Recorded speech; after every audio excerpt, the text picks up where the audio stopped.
Okay guys, so here we are. We have our pie crust ready for our quiche, and I have my pie pan.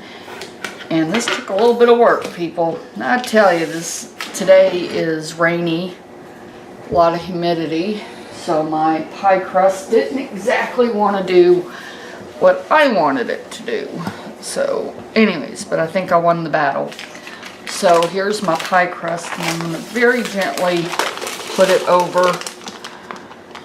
the top of my pie plate, and hopefully this thing will stay together. I hate making pie crust, by the way. As you see, it's already still breaking apart, but hopefully I can fix this. So we're just going to gently fold it in, and we are just going to poke all the way around this pie crust. And what this is going to do is help with the bubbles. Pricked it all the way around. Now I'm going to take my piece of parchment paper and fit it into my pie shell like this. And I have some dry beans, which I'm going to use as a weight on the pie shell to keep it from bubbling or try to reduce the bubbling. So I'm going to put all of my little beans in, and you can reuse them, of course. And we're going to put this in a 375 degree oven for 15 minutes.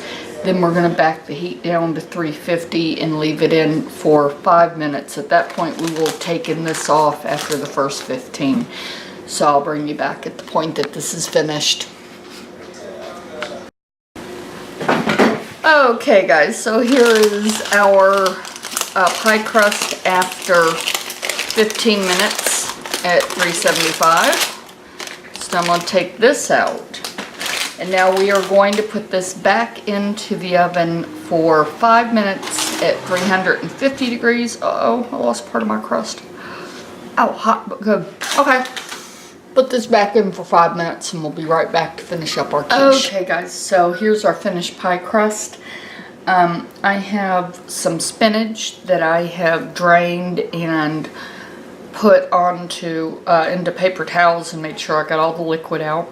And I'm just going to put this at the bottom of our pie crust. Just kind of pull it apart. I have some diced potatoes. They're less than $1 a can, and they're wonderful to use for many different recipes. For many different dishes, whether it's Texas hash browns or just as a side dish, potatoes with some butter and some herbs. You know, lots of different ways to use this. So about half a can of the potatoes. And then I have 2 strips of bacon. If you're vegetarian, leave it out. Okay, now we're just going to add a little bit of salt. I know there's salt in the bacon, but the bacon's not really enough salt for the dish. Whoops. And some pepper.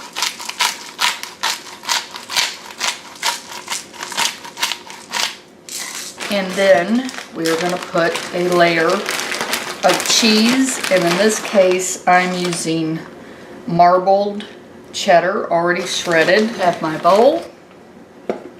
I am going to start with 6 eggs that I'm going to put into the bowl. I'm going to add some salt,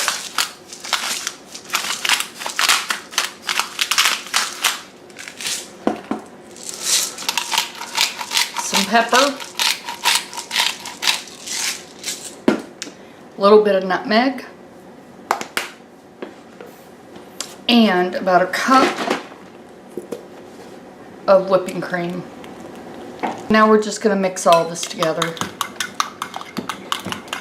to make our filling. So now I'm going to pour in the mixture, and I just poured some into this measuring cup to make it a little bit easier to pour evenly. So now we're going to put this back into the oven at 350 degrees for about 30 minutes. Okay guys, this is our finished quiche out of the oven. It's okay, my crust kind of is falling apart, but it does taste good, so that's a good opportunity to give it a taste. So now we're just going to try to cut it and get a look at what it looks like on the inside. Alright guys, so I already cut into the quiche and took a piece out, as you can see. And this is the finished quiche right here. I'm just going to take a taste of it real quick.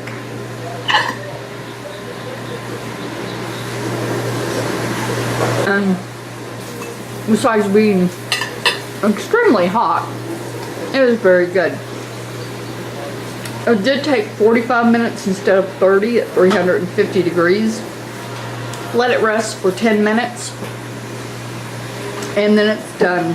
So this is an excellent Sunday or Monday breakfast. You can serve it cold, you can serve it warm, you can serve it hot. It's a good snack to have and it's just delicious. So I hope you guys will give this a try. And with that guys, subscribe, rate, and leave a question or comment down below. And with that, live, love, and eat, and we will talk to y'all later.